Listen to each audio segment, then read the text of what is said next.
Ao se falar em microeconomia, a gente vai perceber que especificamente é uma fatia da economia que tende a estudar o comportamento das famílias, das empresas, dos mercados.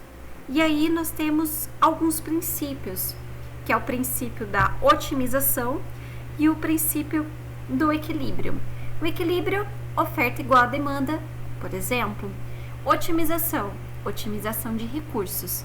Então, eu quero, enquanto consumidor, maximizar as minhas satisfações a um menor custo. Pelo lado do empresário, eu quero maximizar os lucros a um menor custo.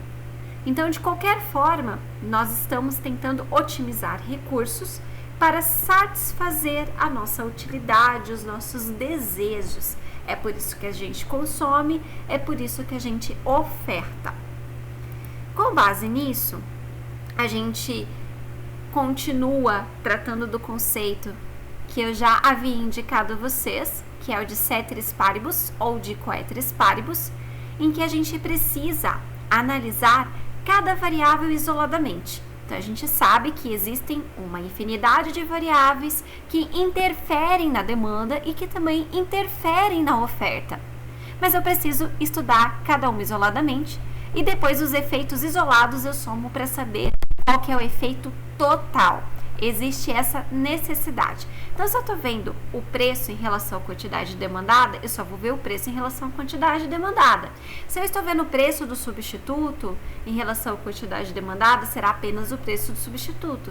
E todas as outras variáveis serão constantes, consideradas constantes. Então, tudo o mais constante. E diante dessa ideia de ceteris paribus, a gente analisa o mercado isoladamente e todas as variáveis a gente considera constante, que é exatamente o que eu estava falando anteriormente. Então, exemplo, a variação do preço sobre a procura de determinado bem, ela vai independer de outras variáveis como a renda, os gostos e as preferências. Então, isso aqui é fundamental, é um princípio básico para a gente começar a estudar a microeconomia, é um dos fundamentos básicos. Então, a demanda, ela sinaliza a quantidade de determinado bem ou serviço que os consumidores desejam adquirir. Eu coloco destaque para essa palavra aqui, porque é o desejo, não é o consumo efetivo, a compra efetiva, mas é a intenção de comprar. Considerando determinados preços, considerando determinada renda. Então, é o desejo. A demanda de mercado tenderá a reduzir por conta do coronavírus. Então, é a intenção de consumo pretende reduzir. Não a demanda efetiva. É a partir dessa intenção que a gente tem concretização em demanda efetiva.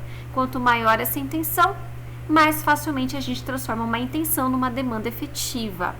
Já a escala de demanda indica quanto o consumidor pode adquirir, dadas várias alternativas de preços do bem ou serviço. Então, aqui eu considero as opções. Então, aí eu vou ter uma escala de demanda, que é o quanto pode adquirir, quanto o consumidor pode adquirir.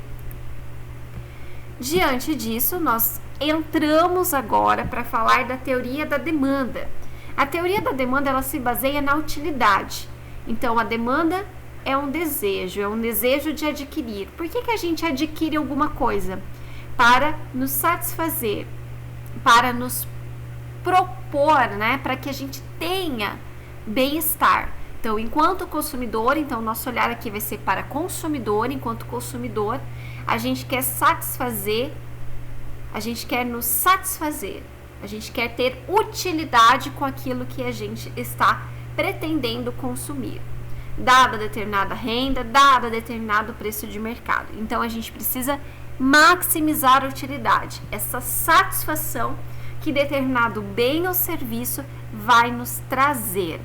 Com base nisso, já que a utilidade é essa satisfação, nós temos duas divisões: a utilidade total e a utilidade marginal. Então, imagine o seguinte: utilidade total. Imagine que você esteja num deserto e você queira muita água. Você quer água, você deseja água. Então, se você tiver um copo de água, aquilo vai te trazer satisfação. E essa satisfação vai aumentando conforme você vai tomando mais água. Mas chega num determinado momento em que o copo adicional, que seria essa ideia de utilidade marginal, já não vai me trazer mais essa mesma satisfação. Porque eu já estou satisfeito. Eu já cheguei ao meu ponto máximo de satisfação com água. Eu já tomei tudo o que eu precisava. Tanto é que se eu tomar a mais, eu já nem vou conseguir tomar a mais. Aquilo já nem vai me dar satisfação. Pelo contrário, até meu estômago pode doer, porque daí eu vou ter em excesso. Então, essa é a satisfação adicional de quando a gente vai tomando mais um copo d'água. Então, chega em determinado momento que aquela satisfação, ela foi crescendo, foi crescendo, foi crescendo, até a minha satisfação máxima de mais um copo d'água. Até o momento em que ela começa a cair. Então, essas adições é a utilidade marginal. E a utilidade total é conforme aumenta a quantidade consumida, aumenta a minha satisfação.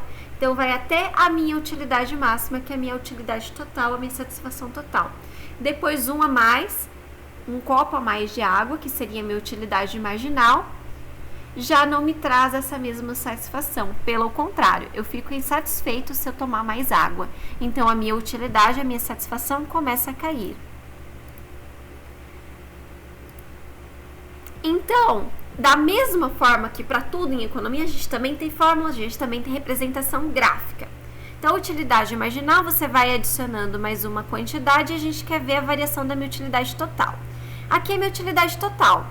Eu vou tomando mais um copo d'água, minha satisfação vai aumentando, vou tomando mais um copo d'água, eu estou no deserto, lembrando disso, minha satisfação vai aumentando até determinado momento.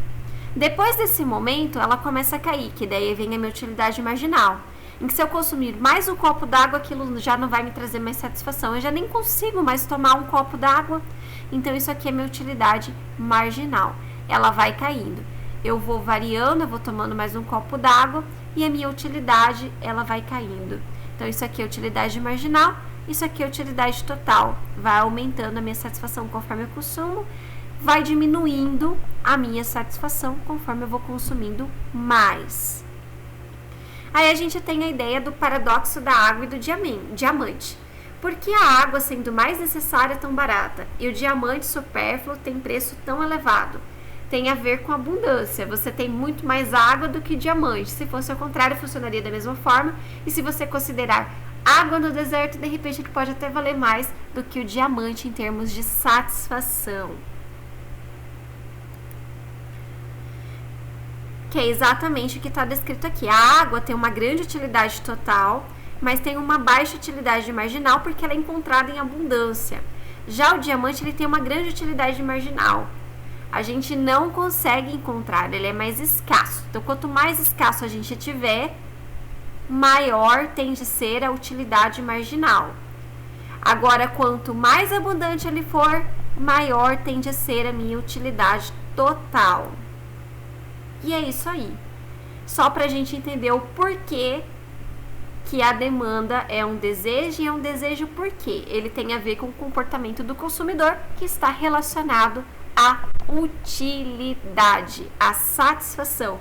Eu consumo porque eu preciso, porque eu quero ter satisfação.